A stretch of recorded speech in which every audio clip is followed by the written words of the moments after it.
I'm Summer. Let's talk reptiles. So I opened a reptile store and I want to talk about why and what I have planned for next year. This is vlog number 1. So I'm based in California, Vallejo, California to be specific, and I opened the Shop.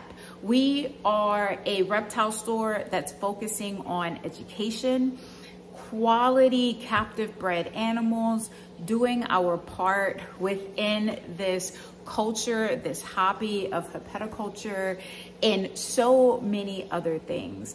Why did I decide to open a reptile store? Let's just get right into it. So there's a multitude of reasons. On one level, for some reason, I've always wanted to open a space of some kind. I am by nature a community-oriented human being. So I've always wanted to open some type of space that was a gathering spot for community centered around some type of like interest. And my background up to this point has been art. I am educated in art. My BFA, Bachelor's of Fine Arts, my MFA, Master's of Fine Arts. My day job, I'm a professor of graphic design full-time. That's how I spend and how I've spent the majority of my life. So I originally wanted to open some type of space that revolved around this idea of art.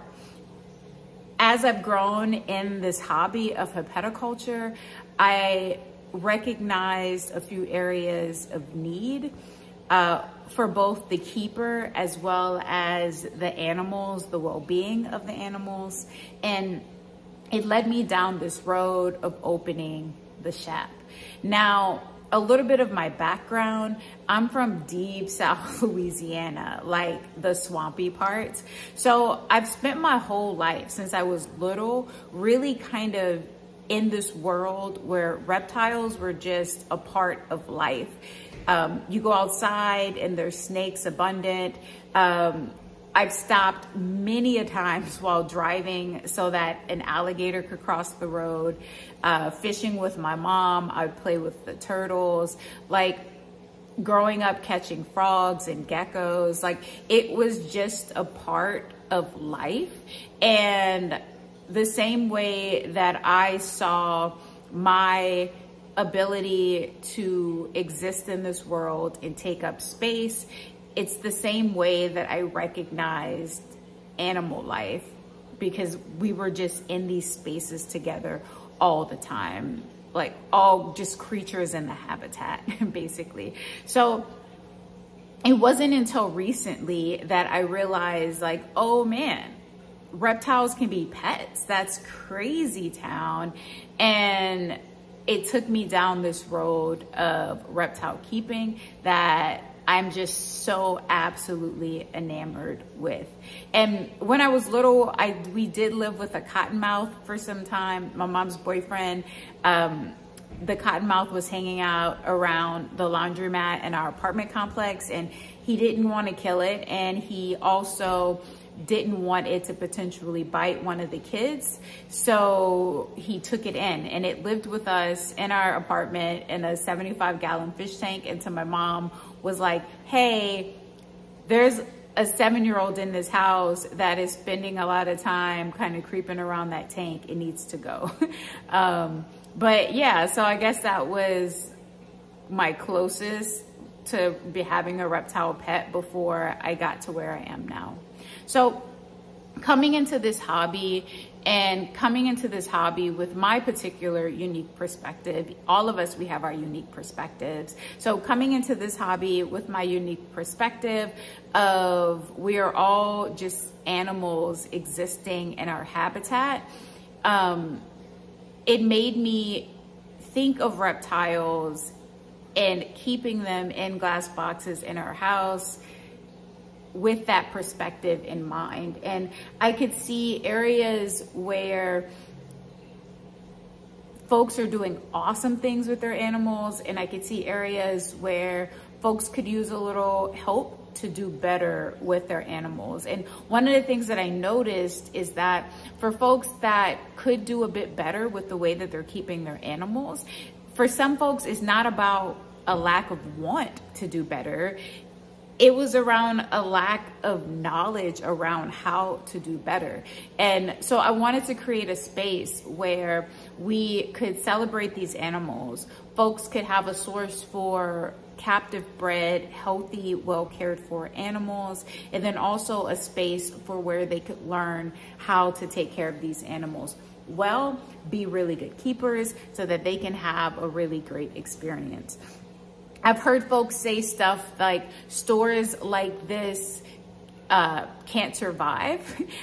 We've been going for a month and we're fresh, brand new, coming to the end of like the year, and I'm really optimistic for what we could be and what we can do.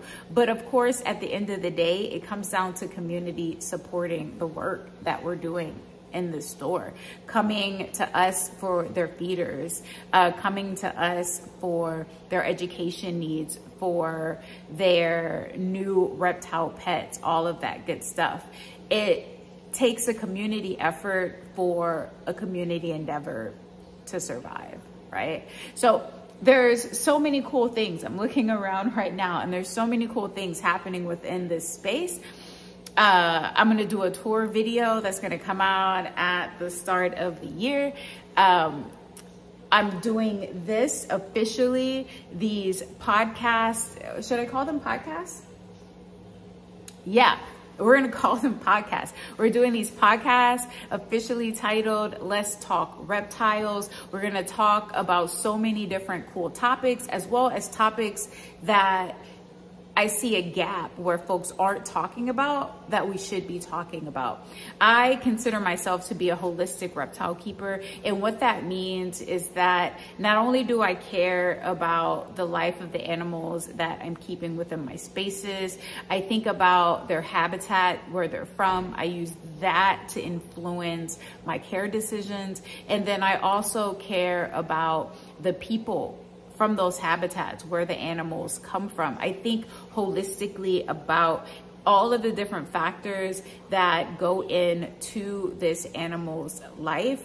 And there's also other aspects of that, like thinking about what they eat, how they eat, like all of these different things. But that's just the general gist of what that means, the idea of being a holistic keeper.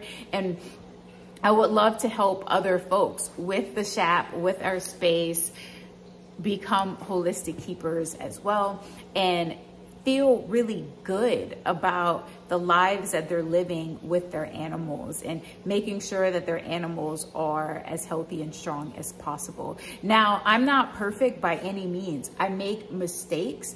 I've had animals die on me because of mistakes that I've made. Like, I'm far from perfect, and I feel the loss of those animals deeply. And with that, I understand what it is like to experience a loss of your animals, especially when it's something that it was a mistake that was made on our part, on my part, that could have prevented that from happening.